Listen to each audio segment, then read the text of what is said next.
আজ কালীগঞ্জের বড়চাঁদঘরের মোলান্দি গ্রামে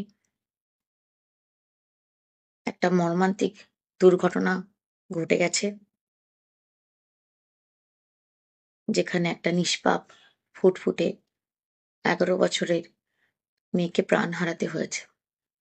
এই ঘটনায় আমি মানসিকভাবে ভীষণ বিপর্যস্ত, মর্মাহত এবং ক্ষুব্ধ। আমি প্রশাসনের সঙ্গে কথা বলেছি,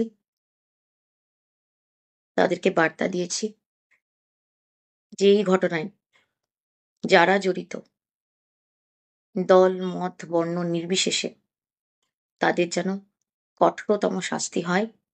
প্রশাসন যেন খুব তাড়াতাড়ি তাদের বিরুদ্ধে ব্যবস্থা নেয়। আমি নিজে একজন মা। একটা মায়ের কোল খালি হলে কেমন লাগতে পারে আমি সেটা বুঝি। এই ঘটনা আমি কোনোদিন কাম্য করিনি। আমি এই ঘটনার তীব্র নিন্দা জানাই এবং আমি ভীষণভাবে ক্ষুব্ধ। এই পরিবারকে সমবেদনা জানানোর আমার কাছে কোনো ভাষা নেই।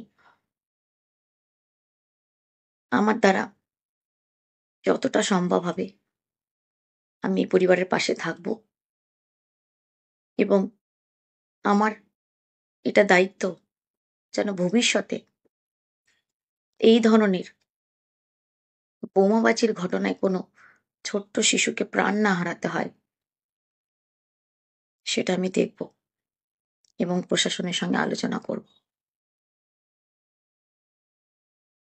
আমি আরো একবার আপনাদের সকলকে জানাতে চাই, আমি গভীরভাবে মর্মাহত এবং এই ঘটনার আমি তীব্র নিন্দা জানাই এবং এইটুকু আশ্বাস আপনাদের দিতে চাই, প্রশাসনের সঙ্গে কথা বলে যারা এই ঘটনার সাথে যুক্ত তাদের কঠোরতম যেন শাস্তি হয়, আমি তার চেষ্টা করব।